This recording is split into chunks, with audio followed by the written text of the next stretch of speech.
아멘. 오늘 읽은 말씀의 근거에서 사사기 강의 18번째 시간으로 큰 승리 후 갈등이라고 하는 제목으로 말씀드리겠습니다. 우리의 삶은 한 번밖에 없습니다. 그리고 내가 사는 이 시기 또한 한 번밖에 없고, 우리 부모님이나 아니면 선배들을 보면서 이 시기에 이렇게 살더라 라고 하는, 어찌 보면 개론은 우리가 가져도 내 삶이라고 하는 것은 강론이어서 아주 다를 수밖에 없는, 내가 보았던 그런 선배들의 그 시기와 내 시기가 또 다른 아주 독특한 것이 우리의 삶이라 할 수 있습니다.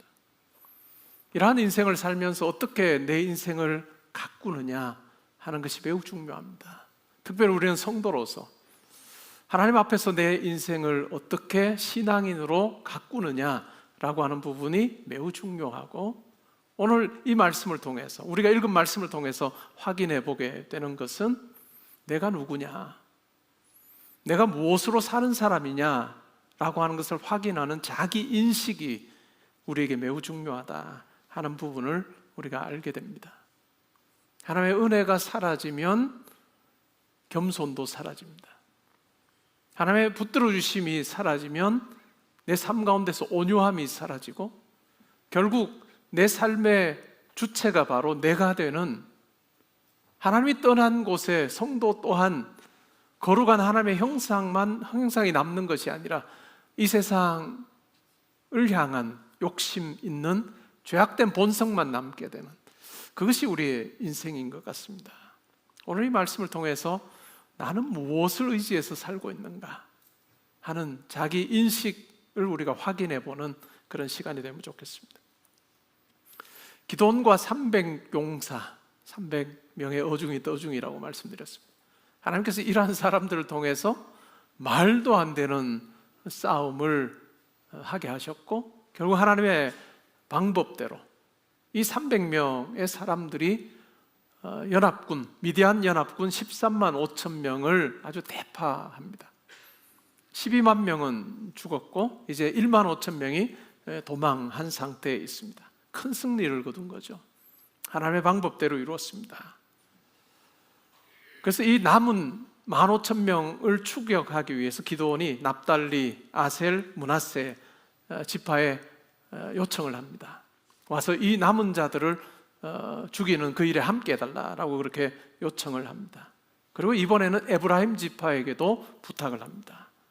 그래서 이 에브라임 지파 사람들이 도망하는 이 사람들의 도주로를 차단하고, 마침내 이 미디안 연합군의 우두머리인 오렙과 스엡을 처단합니다.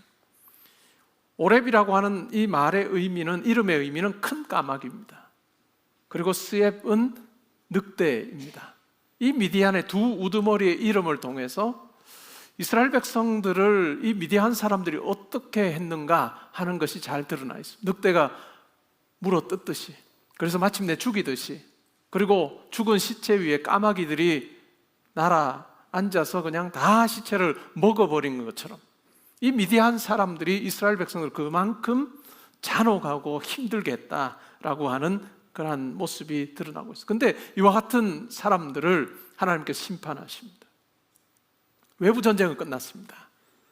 그런데 외부 전쟁이 끝나면 핑크빛 미래가 주어질 것 같은데 그렇지 않습니다. 내부 전쟁이 시작이 됩니다. 에브라임이 항의를 합니다. 뭐라고 항의할까요? 어찌하여 우리를 부르지 아니하였느냐 이렇게 말합니다.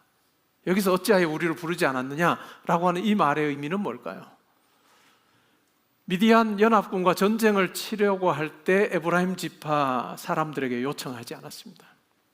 납달리와 아셀과 므낫세 지파 사람들에게 요청을 한 거죠. 그렇게 하고 나서 이겼습니다. 아주 혁혁한 승리를, 공을 세우고 승리를 경험하게 되었을 때 이 에브라임 지파 사람들이 왜 우리는 처음부터 부르지 않았냐라고 그렇게 이야기합니다. 이 에브라임 지파는 가나안 땅, 약속의 땅의 중앙에 위치하는 지파입니다.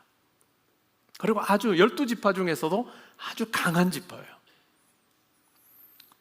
이 가나안 정복 전쟁을 앞장서서 수행했던 요수아가 에브라임 지파입니다.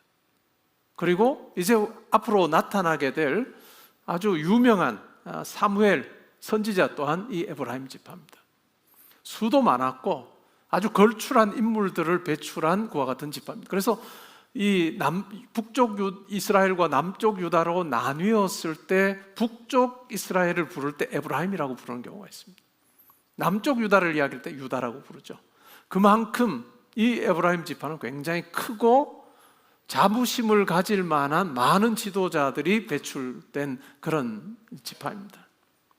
그런데 므낫세 지파, 에브라임과는 비교가 안 되는 므낫세 지파가 아주 작은 지파입니다. 이 지파 출신의 기드온이 이와 같은 일을 행하자 이 에브라임 지파 사람들이 이렇게 아주 거칠게 크게 비난하고 있습니다. 박수를 쳐줘야 될 것 같은데 이 기드온에게 주어진 것은 비난이었습니다. 우리 삶도 그런 경우 있지 않습니까? 참 잘했으면 사람들이 옆에서 막 박수 치면 좋을 것 같은데 꼭 옆에서 이렇게 딴지 거는 사람들이 등장하는 것이 우리 현실입니다. 그런데 기도는 아주 지혜롭게 응답합니다. 뭐라고 이야기할까요? 내가 행한 일이 너희가 행한 일과 비교가 되겠느냐? 너희는 우두머리 둘을 사로잡지 않았느냐? 에브라임의 끝물 포도가 아비에셀의 만물 포도보다 낫다. 이 아비에셀은 바로 이 기드온이 속한 그런 가문입니다. 에브라임의 끝물 포도는 뭘까요? 먹지 못하는 거, 다 먹을 만한 포도 다 따고 이제 남아있는, 그래서 새들이 먹는 그런 어떤 포도 이야기합니다. 그런데 그 에브라임의 끝물 포도가 우리 집, 이 므낫세 지파의 만물 포도, 가장 포도를 처음 거두면서 제일 그냥 좋은 그 포도보다 더 좋지 않냐? 우리 지파가 당신들 지파와는 비교되지 않는 거다, 알지 않느냐라고 그렇게 이야기를 합니다. 잠언 15장 1절에도 보면 유순한 대답은 분노를 쉬게 하여도 과격한 말은 노를 격동하느니라 라고 하는 말이 나오는데, 기도는 상대의 공로를 이렇게 높이고 자기를 낮춥니다. 그래서 결국은 칭찬을 통해서 이 분노의 불을 꺼버립니다. 그리고 그들의 노가 실제로 가라앉습니다. 온유함이라고 하는 것은 갈등을 진화시키는 소방수입니다. 그런데 우리 삶을 보면 이 아주 작은 혀가 불을 붙이기도 하고 불을 끄기도 합니다. 이 기드온의 이야기가 여기서 끝났다면, 이 사사기 8장 3절에서 끝났다면 해피엔딩입니다. 큰 승리를 맛보고 위기 또한 온유함으로 잘 대처하는, 갈등을 극복하는 그런 아주 해피엔딩으로 끝날 것입니다. 그런데 이후 이어지는 내용을 보면 기드온의 삶이 이제는 몰락을 향해 가는 그러한 장면을 우리가 확인할 수 있습니다. 저는 우리 성도님들을 위해서 기도할 때마다 그런 기도를 합니다. 하나님, 우리 성도님들이 각자 있는 자리에서 참 실력자가 되게 해주십시오. 실력자가 되게, 자기가 맡은 일은, 그 사람이 한 일은 두 번 다시 보지 않아도 돼 라고 할 정도의 실력자가 되게 해주십시오. 저는 그것을 기도합니다. 뿐만 아니라 거기에다가 온유함이 있게 해주십시오. 실력도 있고 온유함도 있는, 누가 봐도 저 사람은 이 분야에서는 진짜 괜찮아 라고 하는데 겸손하고 온유하다면 다른 사람들이 많이 인정하고 좋아할 것입니다. 그런데 많은 경우에 어정쩡한 실력을 가지고 있으면 자기를 자꾸 드러내야 돼요. 자꾸 드러내기 위해서 세게 말하고 아닌 것도 이야기하고 하는데, 저는 우리 성도님들을 위해서 기도할 때 그냥 자기 있는 대로만 이야기해도 남이 다 알아듣고 존중해주는 그런 삶 되면 좋겠습니다. 그것이 여러분들을 향한 저의 기도고, 여러분들도 그렇게 기도하시면서 여러분 맡은 일을 하시면 좋을 것 같습니다. 그 다음에 이어지는 내용을 보면 요단 동쪽 사람들과의 갈등이에요. 에브라임 지파와 갈등이 이제 수습이 되고 나서 기드온은 다시 전쟁터로 향합니다. 그와 함께 있는 300명은 피곤하였지만 추격합니다. 요단강을 건너서 숫곳 사람들, 이 숫곳 사람들은 이스라엘 사람들입니다. 갓 지파 사람들이 살고 있는 지역 중에 하나가 숫곳이에요. 그래서 이스라엘 백성에게 가서 요청을 합니다. 나를 따르는 백성이 피곤하니 우리에게 떡을 좀 주시오. 내가 미디안 왕 세바와 살문나를 추격하는 중이다. 이렇게 말합니다. 그런데 이 말을 들었으면 같은 이스라엘 백성이면 미디안 사람 쫓고 있으면 줘야 될 거 아니에요, 그렇죠? 근데 주지 않습니다. 이렇게 말합니다. 숫곳의 방백들이 냉소로 답합니다. 세바와 살문나가 이미 당신 손에 있느냐? 추격은 하지만 당신이 세바와 살문나를 잡았다는 그거 없지 않느냐? 전쟁에 나가서 당신들이 패하고 돌아올 수도 있는데 우리가 왜 완전히 그냥 기울어진 운동장 같은 그 싸움도 아닌 이 상황에, 물론 이전에 있었던 그 전투에 대해서 그들이 알지 못했을 수도 있습니다. 그래서 우리가 당신 손에 이미 그 두 왕이 있다는 것, 그것도 아닌데 우리가 왜 당신들을 도와야 되느냐라고 그렇게 냉담하게 답변합니다. 그들의 마음도 이해는 됩니다. 왜 그럴까요? 이 숫곳이라고 하는 지역은 미디안의 접경 지역입니다. 미디안의 접경 지역이라 이스라엘 백성들이 많은 수탈을 당할 때 첫 번째로 힘들어했을 지역이 바로 이 숫곳 지역입니다.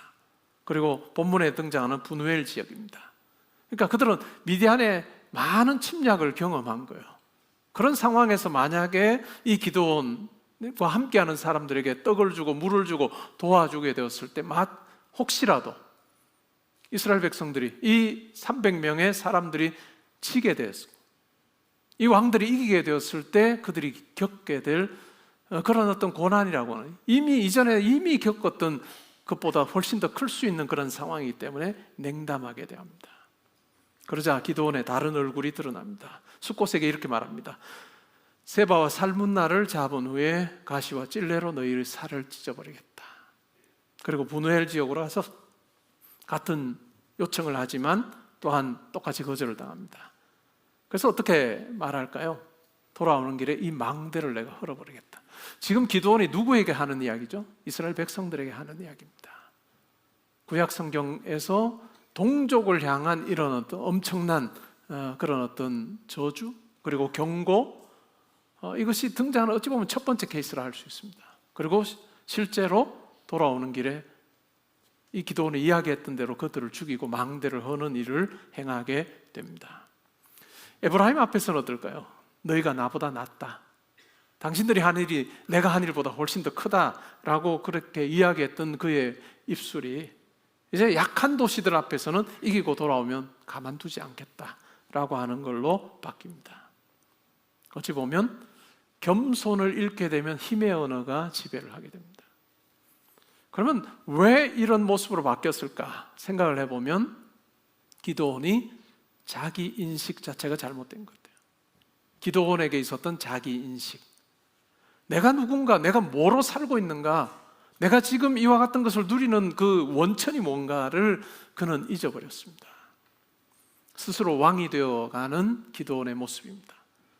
7장 18절에 보면 함께하는 그 300명에게 이런 소리를 질러라 라고 할 때 여호와를 위하라, 기드온을 위하라 라고 그렇게 외치게 합니다. 그리고 7장 20절에 보면 전쟁터에 나가서는 여호와와 기드온의 칼이다 라고 그렇게 외치며 전쟁을 하게 합니다. 여호와만으로 끝났으면 좋겠는데 여호와를 위하라, 그리고 여호와의 칼이다 이렇게 끝났으면 좋겠는데 그 속에 자기도 끼워 넣습니다. 이 전쟁 나도 함께 하는 거야. 하나님의 전쟁만이 아니라 내가 하는 전쟁이야 라고 하는 마음이 그에게 있었던 것 같습니다. 그리고 그 전쟁에 승리하고 큰 승리를 맛본 후에 이제 남아있는 15,000명을 쫓아가면서 추격하면서 하는 그 말 속에 기드온에게 일어난 이와 같은 마음의 변화를 우리는 포착해낼 수 있습니다. 7장 2절에 보면, 사사기 7장 2절에 보면 이런 내용이 나옵니다. 여호와께서 기드온에게 이르시되 너를 따르는 백성이 너무 많은즉 내가 그들의 손에 미디안 사람을 넘겨주지 아니하리니 이는 이스라엘이 나를 거슬려 스스로 자랑하기를 내 손이 나를 구원하였다 할까 함이라 라고 하는 구절이 나옵니다. 우리말 개역개정 성경에서는 너를 따르는 백성이 이렇게 번역을 했습니다. 그런데 원문은 너를 따르는 백성이 아니고 너와 함께한 백성이에요. 히브리어 원문은 너와 함께한 백성이 정확한 표현입니다. 그러니까 하나님께서 이 기드온에게 붙여주신 이 300명을 이야기하면 뭐라고 해요? 너와 함께한 백성이 많다. 여기서는 더 많이 모여있겠죠. 그래서 너와 함께한다 라고 하나님께서 말씀하셨고 8장 4절에도 보면 이렇게 되어 있습니다. 이 사사기의 내레이터가 뭐라고 이야기합니까? 기드온과 그와 함께한 자 300명이 요단강에 이르러 건너고 비록 피곤하나 추격하였다, 이렇게 얘기합니다. 이 내레이터 또한 어떻게 말해요? 기드온과 함께한 자들이 이렇게 묘사합니다. 하나님의 말씀이나 아니면 내레이터의 이야기 속에 이 기드온과 함께했던 이 300명의 사람들 속에 위계질서라고 하는 게 아주 엄격하지 않습니다. 물론 기드온의 말에 따라서 움직여야 되는 사람, 전쟁을 치러야 되는 사람이지만 어찌 보면 기드온은 높고 이 300명은 낮아서 마치 부하처럼 이렇게 움직여야 되는 존재로 이야기하고 있지 않다는 거예요. 하나님께서 그렇게 말하고 내레이터도 그렇게 해요. 그런데 8장 5절에 보면 이렇게 말합니다. 숫곳 사람들에게 말하는 기드온의 말입니다. 나를 따르는 백성이 피곤하니 청하건대 그들에게 떡덩이를 주라. 나를 따르는 백성이라고 이야기합니다. 7장 2절에 나를 따르는 원문하고 다르게 번역한 거고, 너와 함께한, 기드온과 함께한 이라고 계속해서 이야기했는데, 기드온은 이 상황에서 뭐라고 얘기해요? 나를 따르는 백성이에요.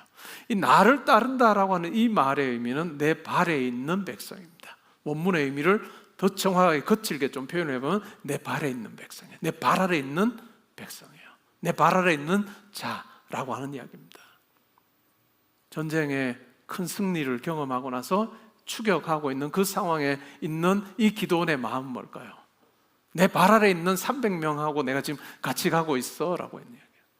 이미 자기가 스스로 왕이 되고자 하는 그 마음이 이 표현 속에 잘 드러나 있습니다. 전쟁에 승리하고 나서 자기가 말한 대로 이제 다음 주에 우리 살피겠죠? 숫곳 사람들도 죽이고 또 분해엘 사람들 그 망대도 헐어버립니다. 그리고 이제 완전한 승리를 하자 이스라엘 백성들이 다 나와서 이야기합니다. 당신이 우리를 다스려 주십시오. 당신의 아들들이 우리를 다스리고 당신의 손자들, 후손들도 우리를 다스려 주십시오. 이렇게 요청합니다. 그러자 기드온이 뭐라고 이야기합니까? 나는 여러분들을 다스리지 않을 겁니다. 여러분들을 다스릴 분은 오직 하나님밖에 없습니다. 이렇게 말합니다.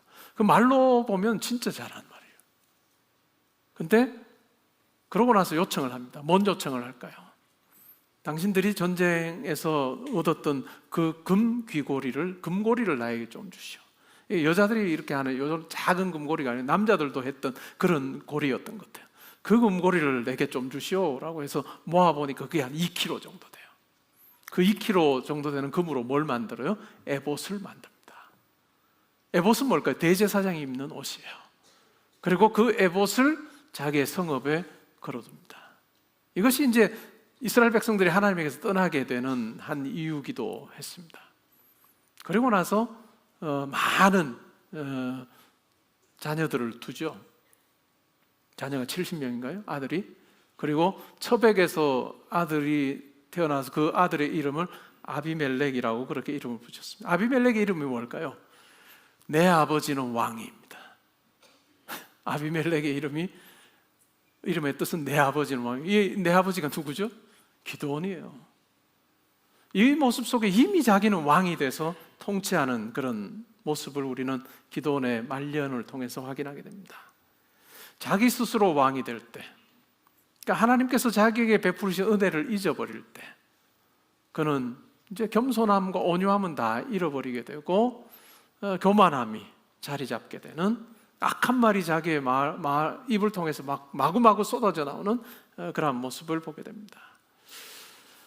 우리 신앙생활에 매우 중요한 게 뭘까요? 자기를 아는 지식이 필요합니다. 우리가 하나님을 아는 지식도 필요하고 자기를 아는 지식도 필요해요. 자기를 아는 지식을 가지는 것이 매우 중요해요. 내가 어떤 존재였던가, 내가 지금까지 오기까지 하나님께서 나를 어떻게 빚어주셨는가, 이것을 우리가 기억하는 것이 매우 중요해요. 여러분, 기드온의 이야기를 통해서 우리가 알잖아요. 하나님이 기드온을 처음 만나셨을 때 기드온이 어땠어요? 진짜 소심했습니다. 쪼잔했습니다. 소심하고 쪼잔하고 겁 많은 그 기드온을 하나님께서 내가 너를 통해서 미디안을 무찌르겠다, 미디안을 이기게 해주겠다라고 말씀하셨는데 그 말씀도 다 바로 이해가 안 돼요. 바로 받아들이지 못한, 그만큼 겁쟁입니다. 표징을 구하는 그에게 2번이나 표징을 보여주시고 그것 또한 안 되니까 미디안 군사가 꿈꾼 내용을 듣게 하셔서 마침내 이 전쟁에 나가게 하십니다. 그러니까 이 모든 과정 속에 하나님께서 이 기도원을 만들어 가신 하나님이요, 그 만들어 가신 하나님 속에 뭐예요? 기다리시고 인내하신 하나님이에요. 기도원이 그와 같은 모습으로 만들어지기까지 기다려 주시고 인내하신 하나님. 근데 그 하나님의 인내하심과 기다림을 경험했던 기도원이 어때요? 지금은 뭐 완전히 성급하고 잔인한 지도자로 바뀌어 버립니다. 뭐 때문에 그랬을까요? 하나님께서 자기에게 행하신 일을 잊어버린 거예요. 망각해 버렸을 때 그런 이 은혜와는 상관없는 모습으로 살고 있습니다. 바울 사도가 자랑하는 고린도 교회 성도들을 향해서 이렇게 말합니다. 고린도서 4장 7절에 보면 이런 말이 나와요. 누가 너를 남달리 구별하였느냐? 내게 있는 것 중에 받지 아니하는 것이 무엇이냐? 내가 받았은 적 어찌하여 받지 아니하는 것 같이 자랑하느냐? 하나님께서 우리를 보시면서 이 말씀 안 하시면 좋을 것 같아요. 네 인생 가운데 내가 주지 않은 게 있느냐? 네가 가지고 있는 것 중에 나로부터 받지 않은 것이 있느냐? 근데 왜 그것 가지고 마치 네가 내 힘으로, 너의 힘으로 얻은 것처럼 그렇게 자랑하고 있냐? 라고 하는 이 말씀, 우리를 향해서 하나님께서 하시지 않는 말씀이 되면 좋을 것 같습니다. 이 하나님의 은혜, 하나님께서 자기 가운데 함께 하셨던 일을 우리가 잊어버리게 되면 결국은 헛된 자랑, 자기 과시만 남습니다. 20세기의 기독교 사상가, 그리고 옥스퍼드의 유명한 교수였던 C.S. 루이스는 4가지 사랑이라고 하는 책의 서문에서 하나님께 가까이 가는 것은 2가지가 있다, 이렇게 말합니다. 하나는 닮음에 의한 가까움이다. 닮음에 의한 가까움이란 어떤 걸까요? 하나님께서 우리를 하나님의 형상대로 창조하신 거예요. 하나님께서 우리를 하나님의 형상대로 창조하셔서 그 하나님의 속성을 우리로 하여금 누리게 하신, 그것 통해서 하나님께 나아가게 하신 그와 같은 가까이 나가는 것이 있습니다. 우리 가운데 행복이 있고 힘이 있고 지혜가 있고 자유가 있고 풍요 같은 선물이 생기는 그러한 것이 바로 이와 같은 닮음에 의한 가까움. 근데 이 닮음에 의한 가까움은 한계가 있습니다. 왜냐하면 우리가 죄로 말미암아 타락하여서 하나님의 형상이 깨집니다. 그래서 이 닮음에 의한 가까움만으로는 우리가 하나님 앞에 나아갈 수가 없는 거예요. 2번째 하나님께 가까이 나아갈 수 있는 것이 있는데, 다른 하나는 접근에 의한 가까움입니다. C.S. 루이스는 이것을 산행 비유로 설명합니다. 절벽 위에서, 산꼭대기 절벽 위에서 아래 마을 집을 내려다봅니다. 이 산행하는 이 사람이 이 마을에 있는 자기 집으로 지금 내려가야 되는 거예요. 어찌 보면 그 집이라고 하는 것은 하나님과 누리게 되는 그 어떤 교제, 하나님께서 주시는 그 풍성함, 뭐 이러한 부분들을 의미한다고 할 수 있겠죠. 근데 절벽 위에서 아래 마을을 보고 그 자기가 가야 되는 그 집을 보면 그렇게 멀지 않아요. 그렇죠? 멀지 않습니다. 근데 결국은 그 집으로 내려가는, 그 집으로 가는 방법은 뭘까요? 절벽에서 뛰어내릴 수 없잖아요. 그래서 결국은 그 집으로 가는 길은 뭘까요? 산길을 걷는 것밖에 없습니다. 절벽에서 보면 얼마 멀지 않은데 그 산길은 어떨까요? 꼬불꼬불하기도 하고 또 산을 이렇게 삥 두르기도 해서 절벽에서의 그 거리와는 비교가 안 될 정도로 점점 더 멀어지기도 합니다. 산길 걷다 보면 반대편으로 뭐 가야 될 수도 있고 해서 점점 더 멀어지는 것처럼 보이는 그 길이에요. 근데 그 길이 집으로 가는 길이에요. 그 길을 걸을 때 우리가 어떤 걸까요? 하나님과 굉장히 다른 어떤, 그러니까 앞부분에서는 닮음에 의한 가까움을 이야기했다면 이 2번째 접근에 의한 가까움은 하나님과 굉장히 다른 면을 많이 발견하게 돼요.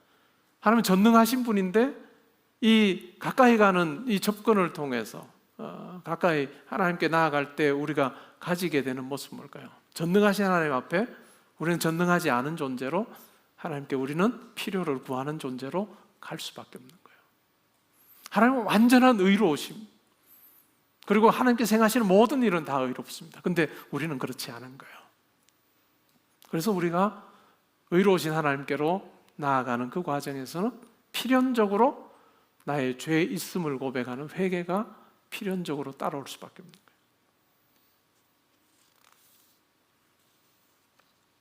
그리고 하나님께서는 찬양받으시기에 합당하신 창조주시고 구속주이시지만 우리는 그러한 분과는 너무 달라서 우리는 하나님 앞에 겸손하게 하나님께서 행하신 그 놀라운 일들을 노래하는 자로 살아야 돼.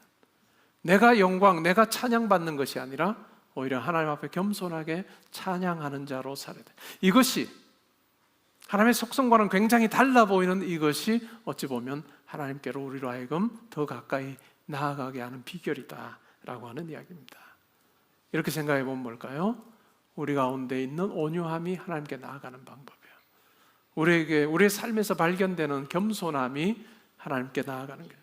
세상에서는 그렇게 말하지 않습니다. 세상에서는 큰 소리 떵떵 쳐야 되고 다른 사람들의 목을 비틀어서라도 얻을 거 얻어야 된다라고 하는 그 논리를 가지고 이야기하지만, 그러나 말씀은 우리에게 그와 같이 이야기하지 않고 하나님께서 내게 베푸신 그 사랑과 은혜를 기억하며 하나님 앞에 온유한 자로 겸손한 자로 사는 그것이 하나님께 가까이 가는 길이고 하나님께서 기뻐하는 길이다라고 그렇게 말합니다.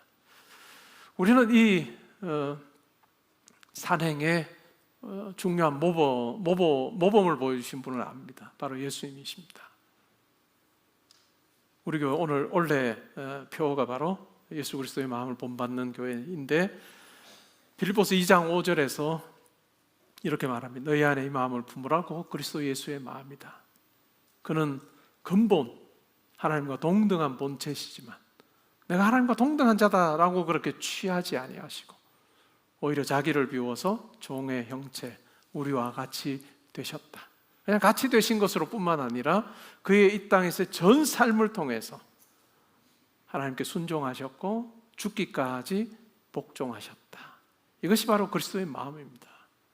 이러한 모습으로 사셨던 예수 그리스도를 하나님께서 높이셔서 만물 위에 다스리는 자가 되게 하시고 만물이 다 예수 그리스도를 찬양하는 자로 삼아주셨다라고 하는 이 하나님의 엄청난 일하심의 방식이 바로 예수 그리스도에게서 너무나도 분명하게 나타나고 있습니다. 결국 우리에게 일어난 좋은 일이 있을 때, 많은 사람들이 칭찬할 때, 이 칭찬이 우리의 삶의 단련이 되게 해야 됩니다.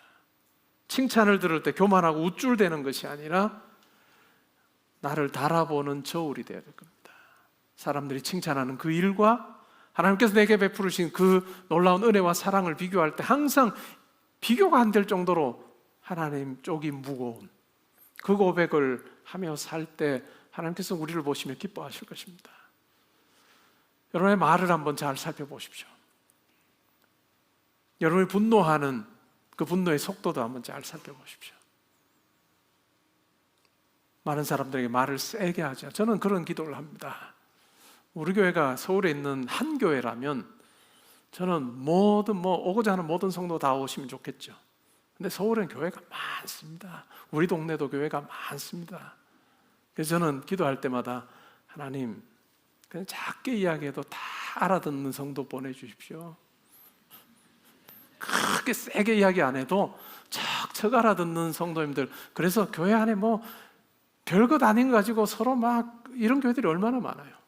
별것 아닌 거 가지고 에너지 소모하면서 앞으로 한 발자국도 못 나가는 교회가 되지 않게 하시고, 그냥 한마음 되는 사람 척척 붙여주셔가지고 작게 이야기해도 소곤소곤 해도 그냥 다 하는 이런 교회 되게 해주십시오. 저는 제가 기도한 대로 우리 교회 가운데 그렇게 허락해 주시는 것 같아요. 교회 안에 에너지 소모하면서 이거 할 거 없이 각자 하나님의 말씀 앞에 순종하며 교회 이런 교회 일대로 하고, 숙제는 뭘까요? 과제는 뭘까요?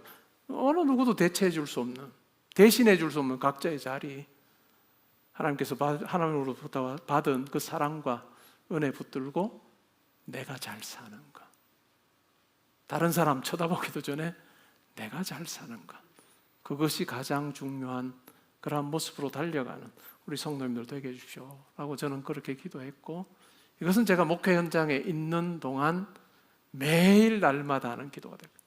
여러분의 삶의 자리에서도 마찬가지일 겁니다. 여러분의 경건과 온유와 겸손은 여러분 혼자에게서 이루어지는 게 아니에요. 사람과의 관계 속에서 이루어집니다. 기도하십시오. 하나님, 저와 함께하는 자들의 마음을 부드럽게 해주십시오. 부드럽게 해주셔서 돕는 마음이 되어서, 돕는 자 되어서 정말 즐거운 마음으로 감당하게 해달라 하는 그 기도 올려드릴 때 하나님께서 여러분의 기도 가운데 함께 하실 것입니다.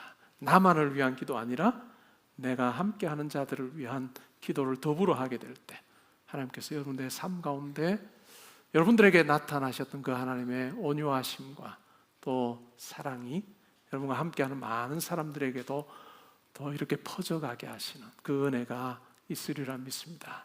우리가 하나님의 은혜를 간직하고 사랑을 간직한 자로 우리가 겸손하게 살다가 하나님께서 이제 됐다 와라 라고 할 때 기쁜 마음으로 하나님 앞에 서서 다 칭찬 듣는 우리 모든 성도님들 되시기를 주님의 이름으로 축복합니다.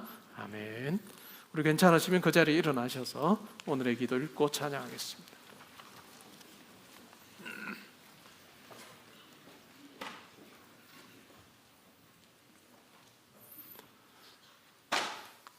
함께 읽습니다. 갈등의 자리에서 성급히 분을 터뜨리거나 변명으로 가리지 않고 겸손